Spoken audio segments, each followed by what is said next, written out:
If a group of children are repeatedly told that they're the smart and good ones, they'll grow up with an elevated self-esteem and they'll perceive themselves as being the inherent authority within most situations.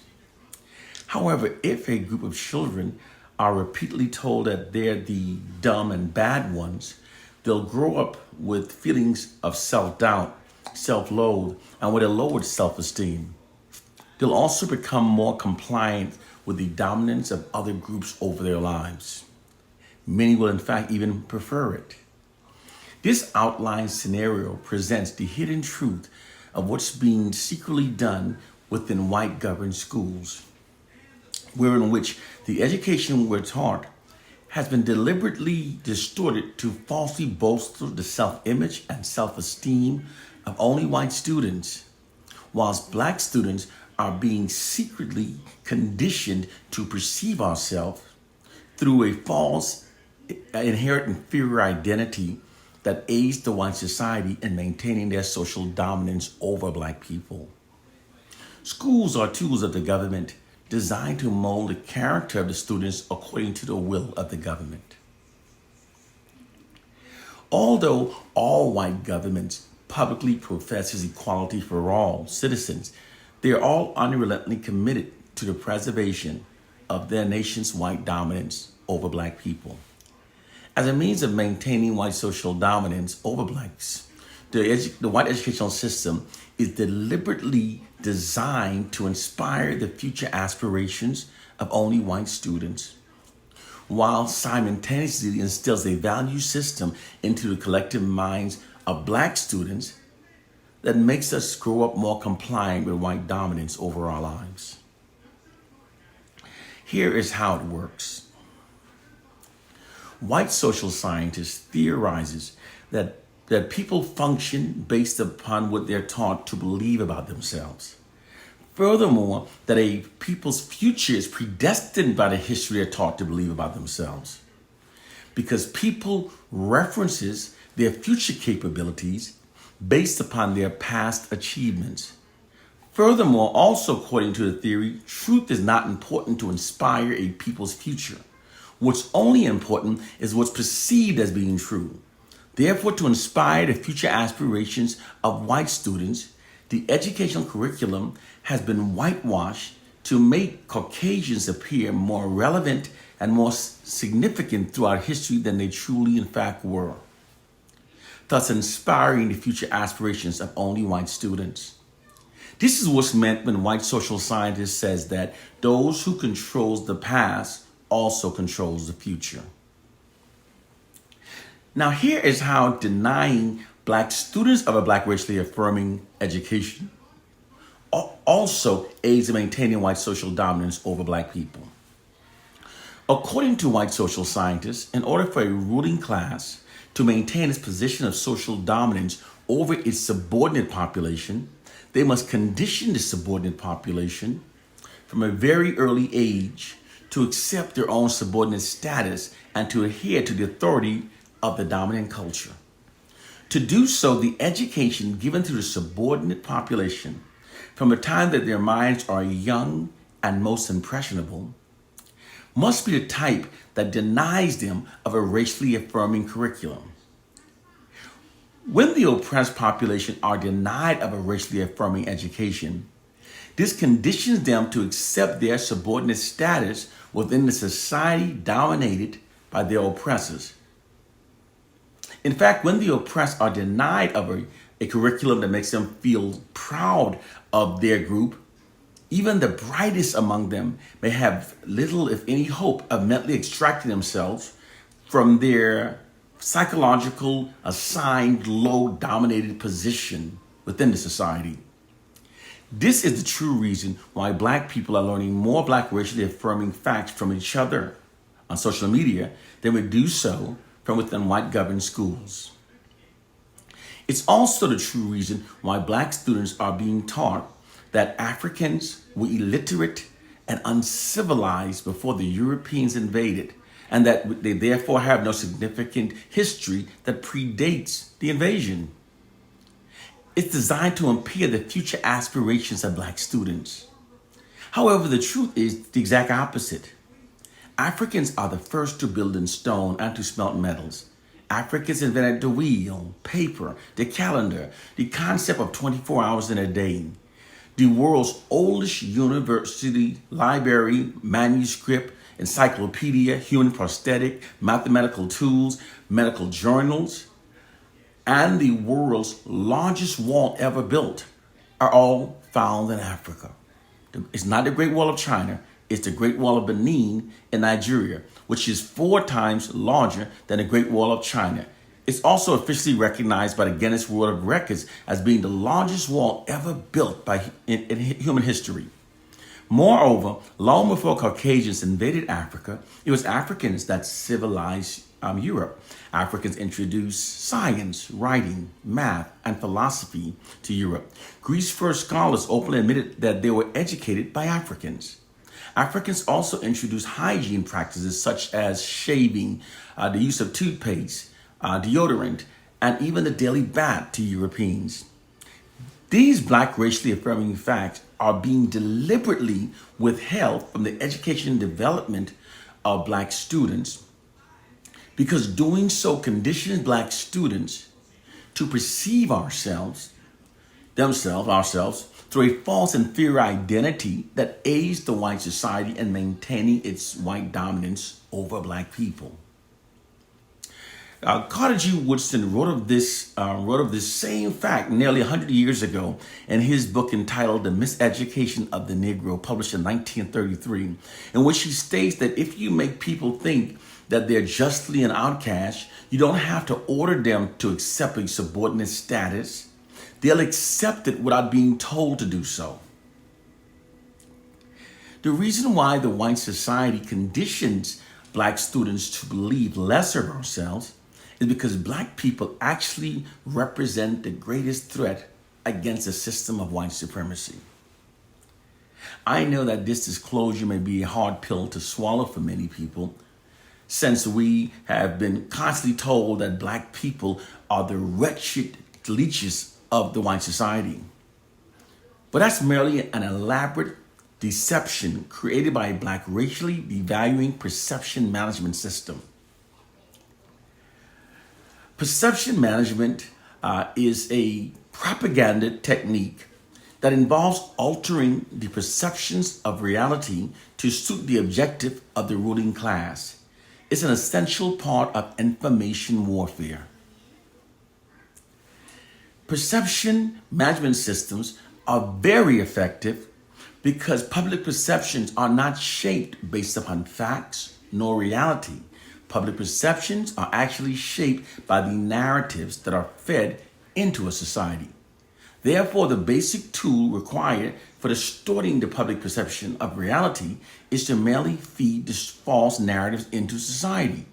The public at large will then function based upon those false narratives rather than the true reality. This is precisely what the white society has done in regards to the image of black people. They perpetually feed false, negative, black, racially devaluing narratives into society that creates and sustains false, negative assumptions about black people that aids the white society in maintaining its social dominance over black people. Now, here's the reason why this elaborate perception management system was implemented against black people. After slavery was abolished in the U.S. in 1865, in spite of the traumas of slavery, not being given reparation, and continually being subjected to the evil of white racism, African Americans built many self-sufficient communities throughout the United States. These communities, black communities, often rivaled their neighboring white communities. This resulted in white envy, which culminated in those black towns being subsequently demolished by white mobs. Moreover, between 1870 and 1940, African Americans submitted 726 invention patent applications to the U.S. Patent Office. Those numbers of inventions submitted by African Americans also more than doubled the number of patents submitted by whites during the same time period. These feats achieved by African Americans are extraordinary within such a short time span following slavery, and in spite of receiving no reparations. This invention scenario of black people outpacing whites in producing inventions has never stopped. It's merely being concealed from the public through the white society's monopoly over information, through that perception management system that's designed to keep people believing the fraudulent worst about black people, as well as keeping us believing the fraudulent worst about ourselves. The hidden reality is that in spite of cultural traumas wrought by the injustices of slavery and white racism, most inventions that have revolutionized the world were in fact either invented by black people or were directly inspired by early inventions by black people. This is a hidden fact. Without black people, there would exist no internet, no cell phones, no emails, no GPS, no motorized vehicles, no helicopter, no traffic lights, no 3D movies, no working light bulbs, no elevators, therefore no skyscrapers, no home security surveillance system, no home game cartridges, no air conditioning, no central heating, no refrigerators, no refrigerated trucks, no washing machines, no dryers, no lawnmowers, no blood bank. We wouldn't even have the accurate weather forecasting system, nor fiber optics or digital technology, etc., etc., etc. These black racially affirming facts are deliberately withheld from the awareness of black people through the white society's monopoly over information. Because they control the information that we receive, this allows them to control what we believe. White social scientists determined that if left unimpeded, that black people could eventually elapse to white society's social dominance. It was therefore decided that given that the white society controls black people's narratives, that by negatively distorting those narratives, they could condition black people to perceive ourselves through a false inherent inferior identity that aids the white society in maintaining their social dominance over black people, as well as maintaining public perceptions that aids in maintaining white dominance over black people. White social scientists describe this hidden and unethical practice as merely instilling a value system into the collective minds of black people that serves and protects the system of white supremacy. This is all possible because people are like computers. All you have to do is keep giving them certain information and you can persuade an entire generation towards an implied objective. Most people will respond the same way because they've been fed the same misinformation. White social scientists have subdued a superior black threat with a white psychological barrier. Our core problem is that most black people are totally unaware of what's being done to us as a means of maintaining white social dominance over us. This is why those of us that knows must teach. Those black people who are walking around believing that the Bible is going to save us, and those who believe that we're being controlled by the Willie Lynch, are in fact ignorant of their own ignorance.